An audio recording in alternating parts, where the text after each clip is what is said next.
This is going to be a candid conversation between friends.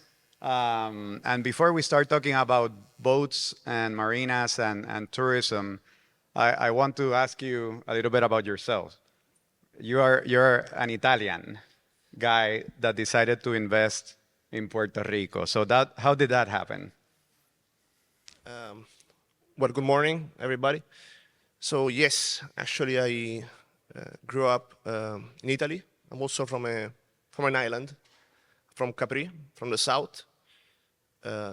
Studied Milan, New York, and spent initial part of my career at investment banks, Salomon and Goldman, among others.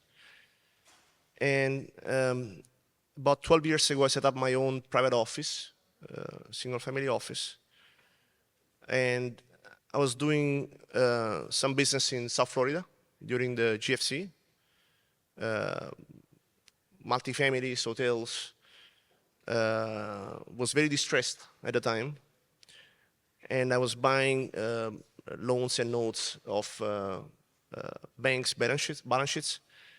I sold around 2014, 2015, and I was actually invited by some friends at Banco Popular to look at Puerto Rico. And I think they didn't expect me to come. And I came to check it out. And what I found actually was pretty interesting.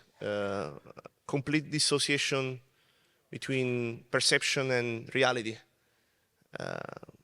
So when I was coming to Puerto Rico, talking to friends, everything I heard was crime, dangerous, poverty,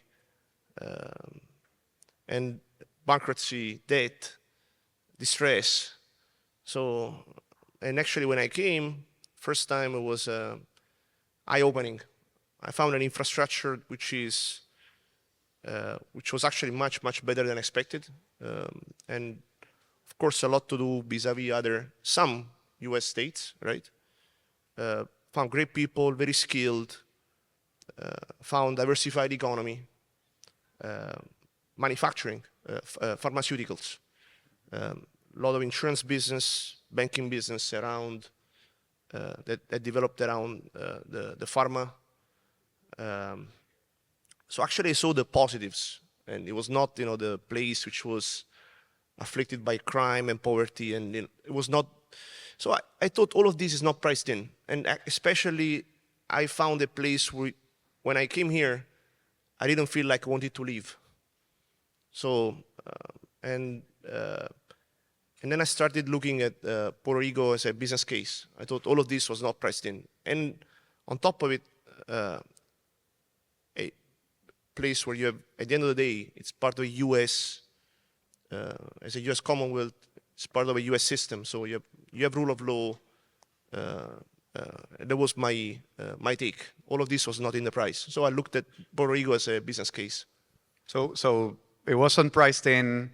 There was a mismatch between kind of the sentiment and what was happening, where you could feel or see in the island.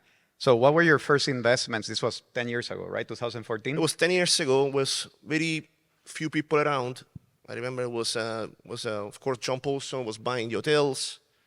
There was a gentleman, Nick Prouty, that was developing. So it was very few of us initially. And first thing I did was actually I bought an hotel in Old San Juan and some lots in Dorado. So I don't particularly like Dorado because it's a place where I bought and sold very fast. You sold too early in Dorado, for sure. Early, yes. So I don't like to go back. It reminds me, how early I sold it. Yes. And so no marinas. Nothing that I've heard until now has anything to do with marinas or the nautical tourism part, right? Or no, actually, there was in 2016 that I looked at marinas, and so I was in the car parking business at the time. So I bought some car parkings, and I looked at marinas as somehow an extension of the car parking business. So storage, And it was actually pretty different at the time. So marinas, I didn't know really how the business worked, but I did realize that with such a bad economy at the time, marinas were quite full, were running 70 to 80% occupancy. It was, I think, not. It was mostly family. So marinas in Puerto Rico were mostly family owned. Actually, not unlike the continental U.S. It was the same in the continental U.S. So they were family owned. It was a very granular. Fragmented market. But I figured it was storage similar to car parkings, and it was very resilient in times of economic distress. So question came to my mind, I mean, what if economy gets better? And that's how I got involved with the first two marinas in 2016. Yeah. And that was Puerto Chico? Yes, there was actually first a smaller boat park and called Sardinera, and then Puerto Chico, yes. Okay, nice. So you mentioned, I mean, again, very fragmented family kind of run businesses. For those of us that have had experience with boats on the island, I mean, that's what it is. You mentioned car parkings. You go to the marina to store your boat, so perhaps have a drink afterwards or go to the restaurant, but there's really not much more than you do around marinas in Puerto Rico in general. But when we were preparing for this conversation, there has been a lot of change in the industry since you started in 2016, and not only locally but also internationally in the way how the big players have moved. So tell us a little bit about what's been going on and how that has affected your business and eventually how it will affect Puerto Rico. So marinas were a very granular business, as I mentioned.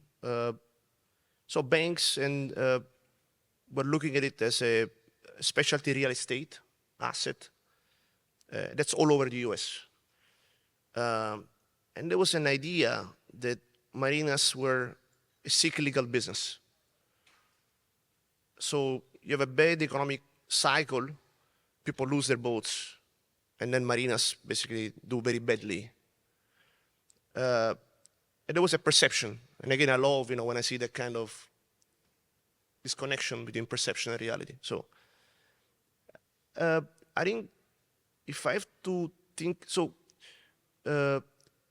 I think a substantial turning point in the space was 2017, when the IRS changed the definition of marinas as real property, and it made it eligible for REITs, so real estate investment trusts. And then you had a couple of large companies in Texas, Safe Harbor, Santex. They went out and raised money from infrastructure funds. And they started buying marinas all over the US. And I think 2020, so with COVID, you had, I think, the second big turning point. I mean, it's, on one end, you have a secular trend, you have demographics, more and more baby boomers, buying boats.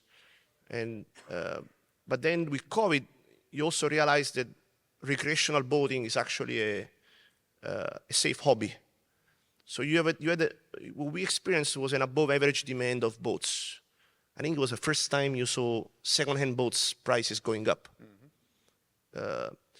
So people really, and on the other end, you had big supply constraint. It's very hard to find coastal properties. It's very hard to develop coastal properties. Permits are hard, takes a long time. So you have a natural constraint on the supply side. So people realized it was actually a pretty good business case. And what we saw, then it became an institutional asset class. Probably now it would be part of what they called new gen infrastructure, like data centers or that kind of stuff. So now it's basically long-term cash flows, stable cash flows, and people basically put in that bucket. So it became an infrastructure asset. And people realized that no matter if economic cycles are good or bad, marinas are still doing okay, and there are stable cash flows, basically pension fund type. So we've gone a long way, right? So at some point, just to give you, just to give you a perspective, there were not many. So say 2019, 2020, we were probably by slips in the US one of the top 5 groups, just being single state. So there were not many players. Mm-hmm. We all knew, and we still do. We all know each other in the business. But at the moment, there is probably 3 or 4 federal players, and probably about 10, 15 regional players across the country, so all over the US. Well, Safe Harbor, which operates Puerto del Rey in Fajardo and also the mega yacht facilities in San Juan, is the largest marina operator in the world. And it's all because of that change in basically getting access to institutional capital through the REIT that acquired them. But you've seen that also. I mean, you've been rolling up marinas as well. You've been helping the consolidation of the local market at least, and you're now top 5 in the region, in the southeast of the US? Yes, correct. So at the moment, we own 6 facilities. We're a single state, Puerto Rico only, but we own 6 facilities with about 2,500 slips, mm-hmm. Of which half is wet slips, half is dry storage. We got 2 boat yards and a number of other related, so restaurants and gas stations and shopping around the marina business. Good. And actually interesting, so you mentioned Safe Harbor. So I think there was another big turning point in the industry. They went public. It was a reverse merger into SUI. SUI is a mobile home parks and recreational vehicle player, the largest in the US, public REIT. So they went basically public by a reverse merger, and in 2021, so they created a first benchmark. So now you have 10 Qs, and you can see what they're doing, how is valuation. That contributed to the creating marinas as an asset class. Right. Yeah. There's transparency now. There's more information right. out there about the. And I would be very surprised if Santex wouldn't go public as soon as interest rates go down. Right. Yeah, that's what they're waiting for, I think. They're already engaged bankers. Nice. So why are we talking about marinas and boats in Puerto Rico? It is actually a very significant industry in its own, but there's a lot of, and we're going to share some numbers about how Puerto Rico compares to the region and perhaps our largest competitors. But also there's a lot of runway. There's a lot of growth. There's a lot more consolidation and improvements that can continue to happen. So let's start first with the competitive landscape, right? I mean, it's not a small industry in Puerto Rico. It might be still in certain levels a little bit in its infancy, but it really isn't small. There's 100,000 boats registered in Puerto Rico? Yes, actually, nobody has got the exact data, but anything between 80,000 and 110,000, which is a lot. So to put it in perspective, Puerto Rico will be part with the USVI, be part of the Southeast US market. Mm-hmm. Florida being by far the largest. I think Florida's got 1.2 million boats. It's a lot of boats. Yeah. So the Southeast US would be probably about 30% of the federal market, followed by Great Lakes. Great Lakes is about 15%, and the rest is all over. Scattered around. Right. Yeah. So Puerto Rico has got with 100,000 average boats is pretty considerable in size. and the supply. So just to give you an idea, so Puerto del Rey, which was bought by Safe Harbor, by slips, is one of the top 3 facilities. They have federal In all of the U.S., all over the U.S. Puerto del Rey is Correct. top 3. Yes, top 3. So it's actually pretty relevant. And I think also the transaction was great from my perspective because when you talk about Puerto Rico, people think about Puerto Rico discount or maybe not, maybe yes. Well, in terms of valuation, so is it part of the U.S. or is not part of the U.S.? So that transaction put basically Puerto Rico as a 100% part of the U.S., right? If Safe Harbor, which is a NASDAQ listed business, buys Puerto del Rey in Puerto Rico, and it's one of the top 3 facilities in the portfolio, to me, Puerto Rico is from the point of view of my industry, it's completely part of the U.S. Right. Yeah. So big industry is starting to get more kind of institutional capital.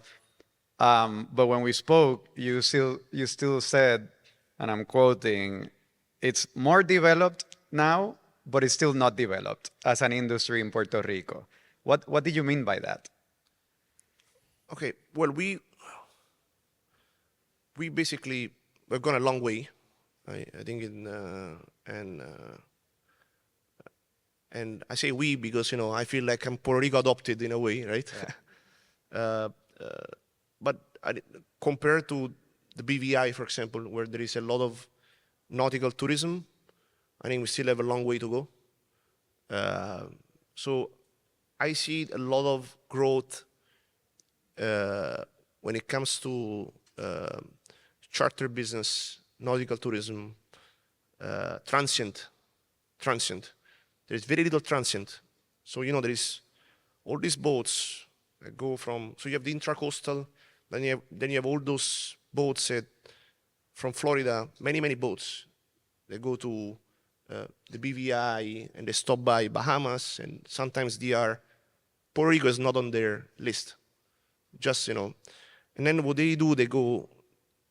All those boats, get together with what they call the Puerto Rican Army. Right. So, which is the locals having their boats in Puerto Rico they go to the other islands. So, I think the transient business is something which can be we can do a lot of work on. So, in general, I think there is still a lot of growth ahead. There is a couple of things that need to be done. I think infrastructure. And I know there is few projects now in the pipeline, and that's good. But I think infrastructure can get better, and marketing. I think actually Puerto Rico needs some better. We need some better marketing, positioning. And I think that's. But that's again, I see it as a positive because a lot of work to be done, but a lot of upside. If you look at the nautical tourism in the BVI, it will make you realize we are really doing our first baby steps in Puerto Rico, right? Yeah. Yep. You mentioned transient, and transient that brings opportunities, but also some not challenges, but things we need to address in terms of infrastructure. For example, transient ships or boats are typically larger. And I wanted to ask you about that. As time goes by, it seems like all boats are getting larger, and everybody wants a bigger boat. And a 40-foot boat is no longer big enough; it's like a dinghy. So how is that between bringing more transient, larger ships, mega yachts, whatever we're trying to cater to, and also the fact that just both sizes and demands is getting larger. How does that affect a marina, for example? How do you work around creating more space for larger boats that require more services, that require more power, that require a little bit more of everything? More amenities. What was that? More amenities. More amenities. Right. Right. And we talked about it. There's not many amenities right now in the marinas, at least in Puerto Rico, right? Yes. So in a way, we were. Um, so in a way, we were lucky because there was a lot of deferred capex in those facilities. So once we, let's say, have been doing capex and doing a bit of reconfiguration. So yes, we are catering to bigger boats, and I mean at least on our end. And there is other projects going on the island, like the mega yachts Marina in San Juan. So we're looking at building slips for bigger yachts.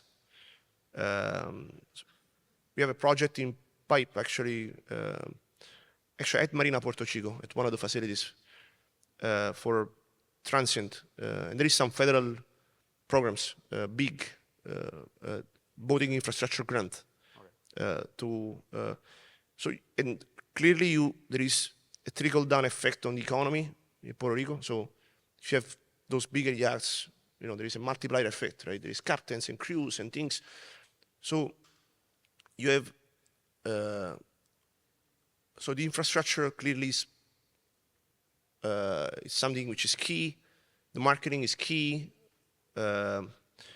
Amenities, you need better quality docks. That's what we're trying to do, improve the docks quality, restaurants, shoppings, things to do, and I think that's, on the other end, so as we improve the infrastructure, also it's clear to me that we are starting from a very, very low base, which again, I see the growth rate. It's true you have probably less amenities than Florida, but if you look at pricing, just to put it in perspective, so the Keys are very special pocket, but let's say Miami to Fort Lauderdale up to Jupiter or Stewart, you are in the $45 to $65 per foot. And as you go up, Florida, you go to up to St. Augustine, Jacksonville, you are in the $20 per foot in terms of rates. In Puerto Rico, we're still in the 13 to 15. Wow. So as we improve the infrastructure and we create more business, again, I would be very surprised if we don't go up to the 20 per foot in the next 3 to 5 years. Wow. So there is growth, there is work to be done on the infrastructure side, marketing side. Certain things are completely new. For example, I've seen in Florida now, so the weather is a big problem. So there is a new business which is the hurricane-proof facilities. Mm-hmm. I think there is space for hurricane-proof facilities in Puerto Rico. Right. So, which of course, helps with insurance. And as a boater, you might know, right? Yep. So to have a program like a contingency plan, right, in case of a weather event.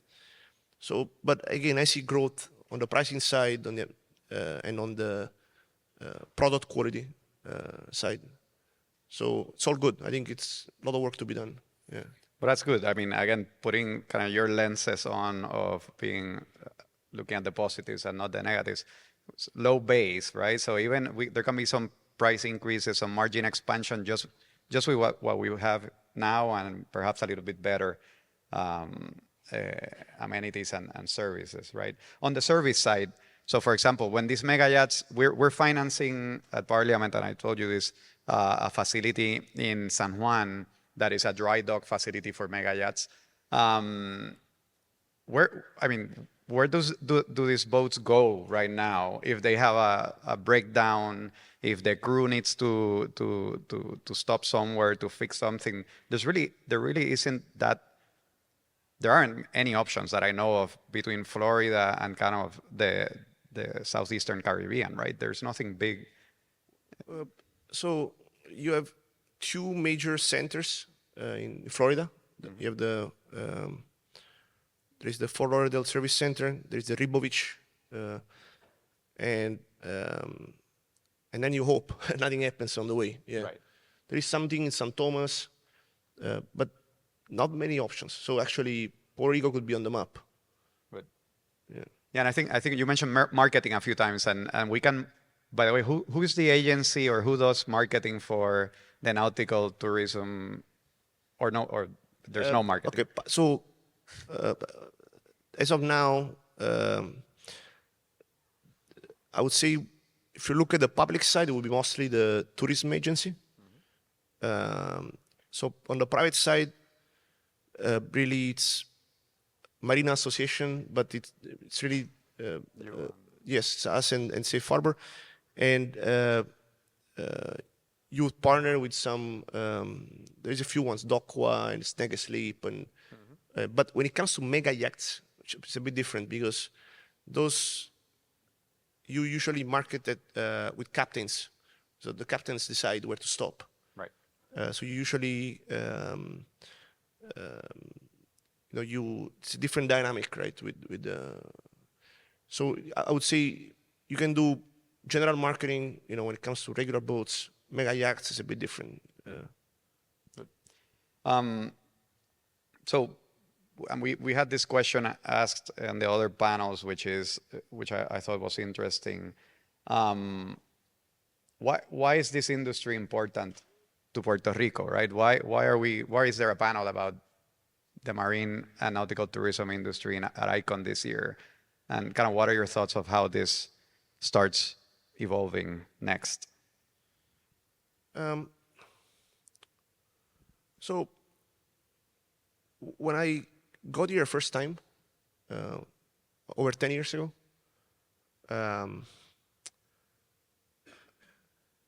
there was lots of talks and about, okay, there's a lot of debt. The old economic model is dead, which was basically big government, and it was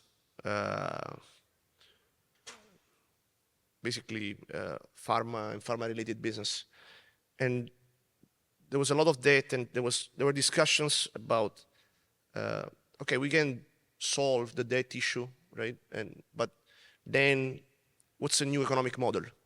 The government cannot get back and be as big as it used to, and the pharma. I mean, most of people in the audience will know the story.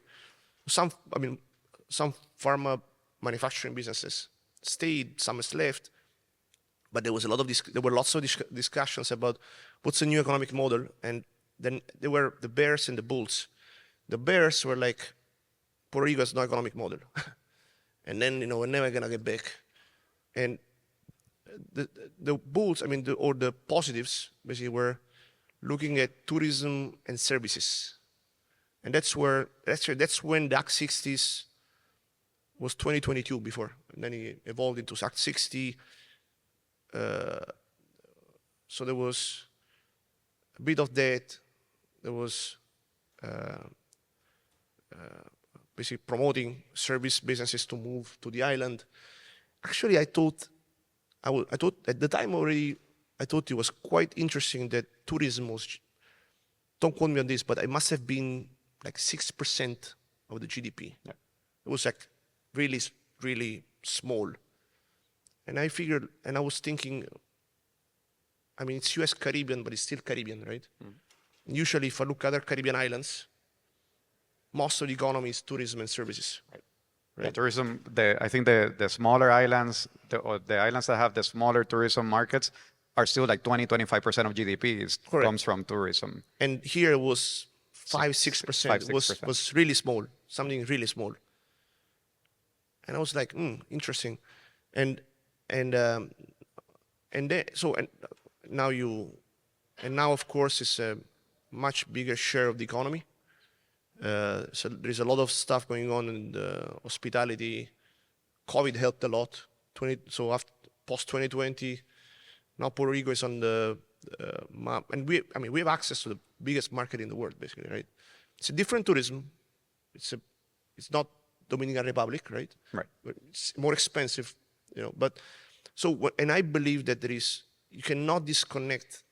The tourism with the nautical tourism. I think it's.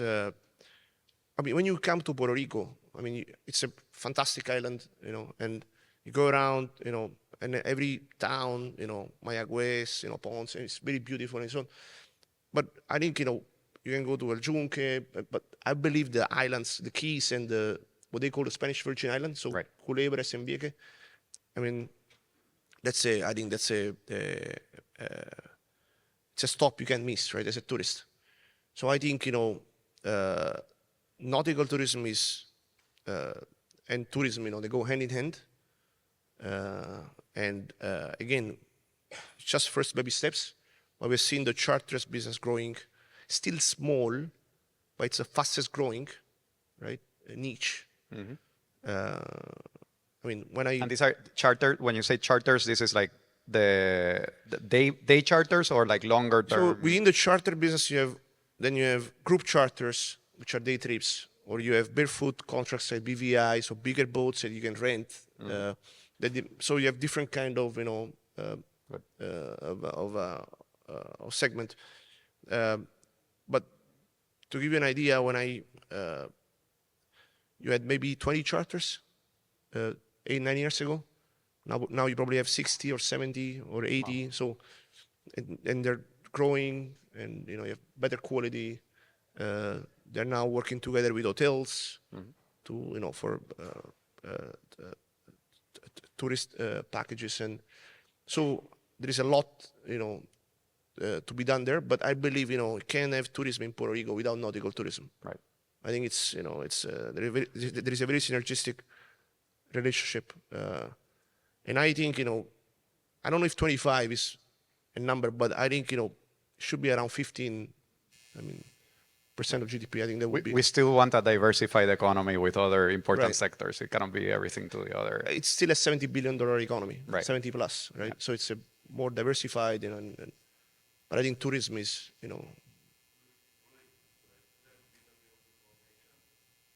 Yes, Alberto.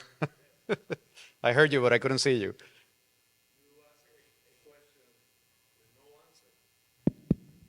Who is in charge of promoting marine in Puerto Rico?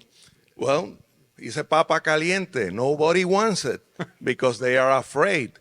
They are afraid that the populace will say you're promoting a sport for the rich. That's the actual answer. When I was secretary, I sent Ruiz Rodriguez to promote nautical tourism to Monaco. I dare to do anything, but I would not dare to go personally to Monaco because I knew that I would have been killed. So that's one of our problems, that we cannot recognize our huge opportunities. And I think you have been really elegant in the way you have described this huge opportunity that an island that is all around with a beautiful ocean, it has been totally not looking at it. It's just some of our sad things. But since I am always being an optimist, you should really hear the potential that this has, because Puerto Rico is just the place for this. It's U.S. ground. It's in the middle of the Caribbean. It has the size to tender to these huge mega yachts that every year are bigger. And no longer San Martin can cater to them. It's an opportunity. There were two guys that for me are heroes, that were the ones that brought the Roman Abramovich yachts here. They serviced them. They insisted, and that's why I learned of this industry, and I sent Ruiz Rodriguez to Monaco, and I sponsored them with money to survive, because not the Department of Tourism, not the ports, and not anyone wanted to tackle the opportunity. So what you're doing is great. Thank you. So, go ahead. I was just gonna say, Giuseppe is a very elegant person, the way he's describing everything. And one thing he said that we were not gonna talk about much about the challenges, right? Because the challenges are in every industry. We heard it from aerospace. We heard it from the energy panel, and it's the same, right? These are infrastructure dependent industries that require permits, that require some government support through the process, and that's kind of embedded into the business already. But Giuseppe, you were going to say something to Alberto. I don't know if Yeah, I think, well, Alberto is completely right. You have to be careful because, of course, it's you need to find a happy medium between what are public resources, right? And which are the beach, which is the beach, and and clearly, everybody's access to it, and everybody should enjoy it, and and I think there's no other way. And what is the private investment, and I think that happy medium is, the pendulum, switch, from one side to the other, it shifts, and I think it's over time things get done. I think that's my view, right? If you're persistent enough. So I think persistence has been one of our key features, which allowed us to get things done here. I think we've done a good job, a great job. And I think, can't lose patience when you do business here. On the other hand, there is wonderful people that are always, available to help, like everywhere else. So overall, my experience is overwhelmingly positive. And I think it's, on the marketing side, I think, just to expand, I've seen over time agencies changing the branding. That not always helps, right? So a bit of consistency would help. And I think if you include, a subsegment, of, which is nautical tourism, I think it would be great. But again, it's not that hard. And I think, as we develop infrastructure, it will help, right? Yeah.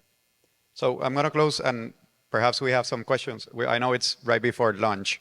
You were in an interview in 2019 in Pelota Dura, and there was this conversation, maybe you can frame it better, about confidence in the market and confidence in Puerto Rico, and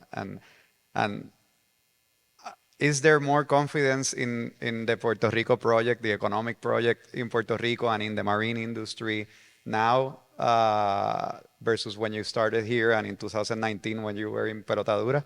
Actually, that's funny. I'll close with this.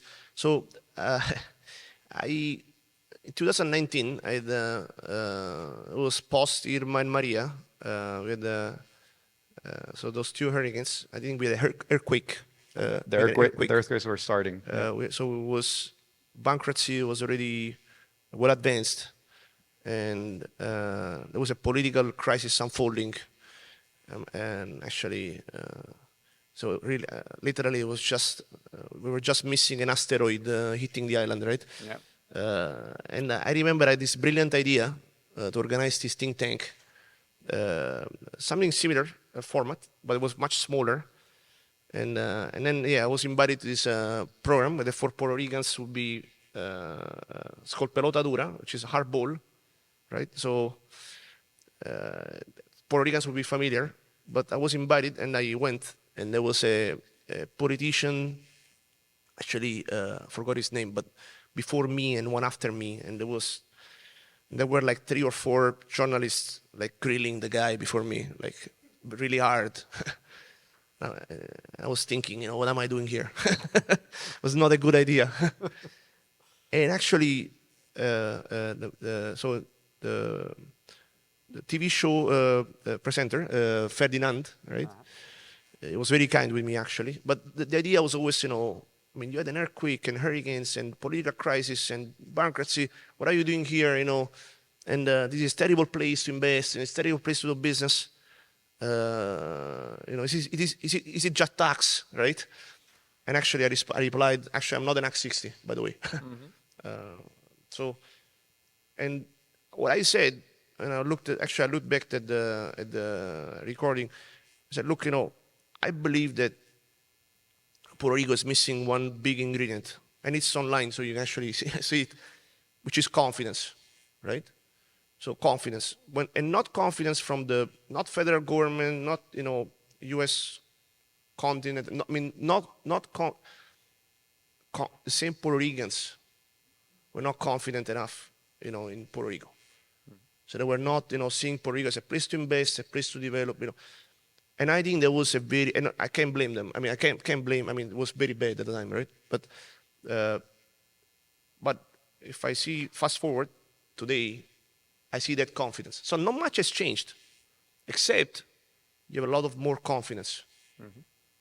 And I think that's really been the ingredient that has changed the landscape.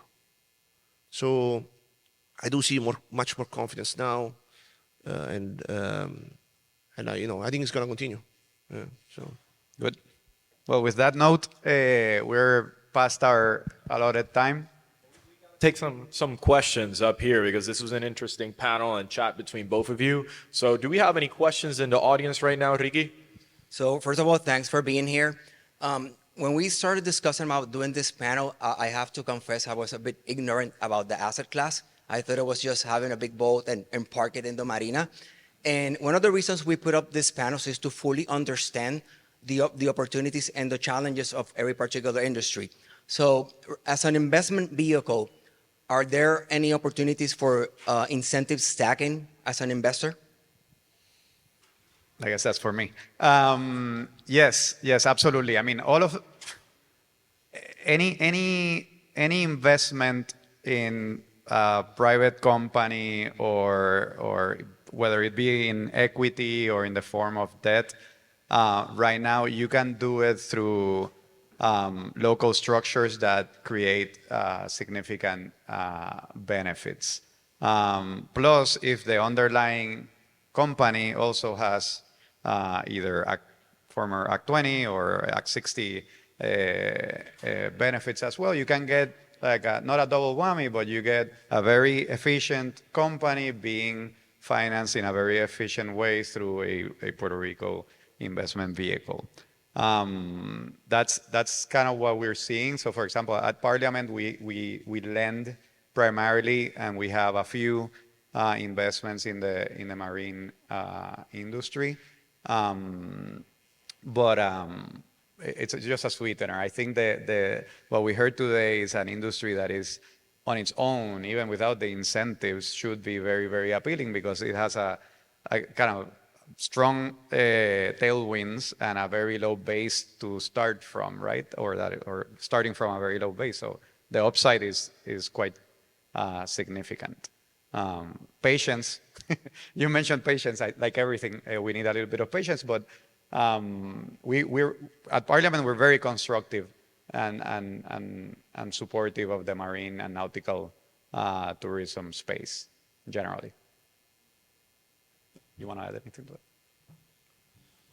Other question? So from an investment perspective, I believe I can give you a bit of a different angle. It's an industry which is consolidating a lot. So you had about 120, so you have 11,000 marinas all over the U.S. And about 3 or 4 federal players, about 15 regional players. There's a lot of consolidation going on.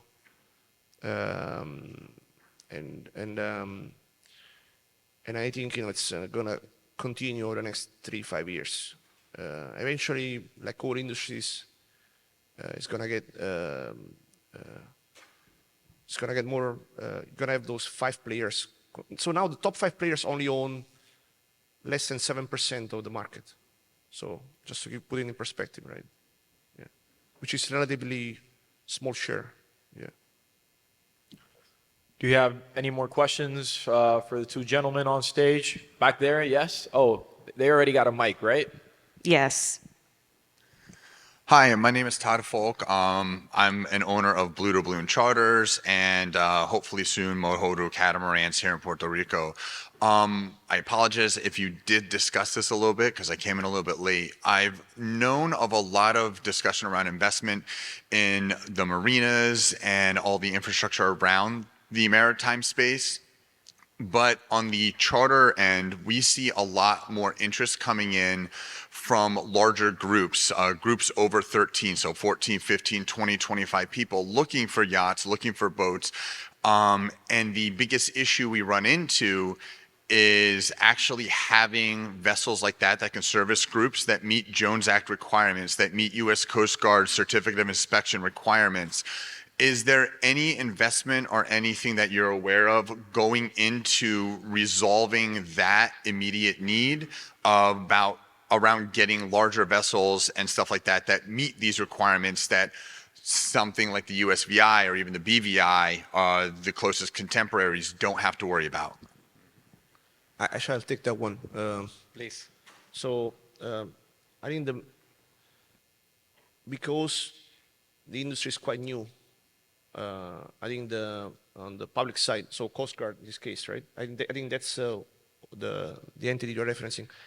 I mean, at least their office, on the islands has not seen such a pipeline of boats to certify, and that's growing. The number is growing. So I think they were not prepared, and they're quite slow, right?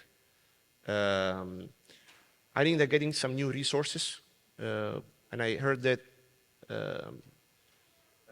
actually literally past couple of months, and they're speeding up the process.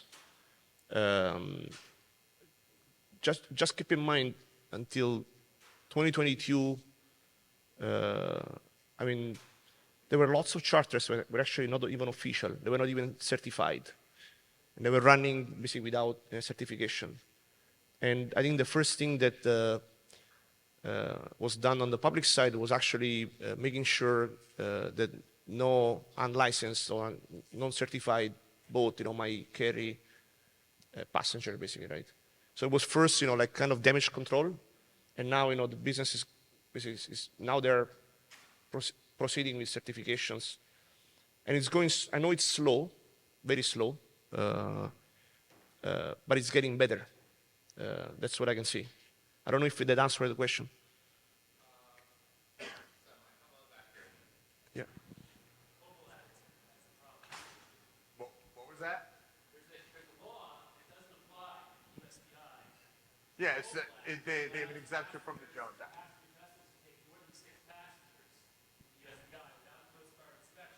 Right.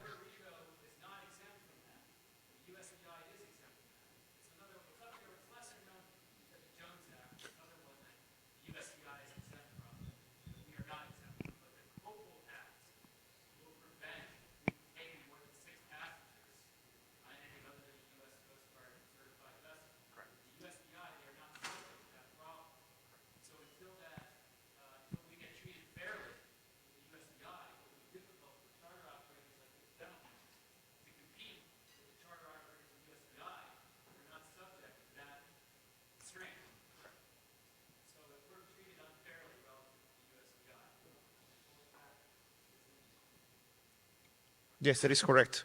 And so what they're doing now is they're basically putting more resources in the certification process for vessels carrying more than 6 passengers, basically.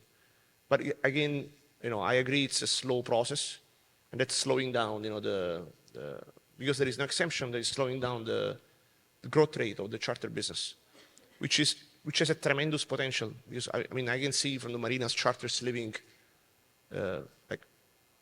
full of tourists, every day. So there's a lot of demand, and we need more charters, basically. All right, we're going to wrap it up with that. But listen, all those questions are completely valid. I think that's the beautiful part about ICON, where not only are we listening to panelists, but we're talking about active issues, and we are trying to solve them and have some solutions here between the communities.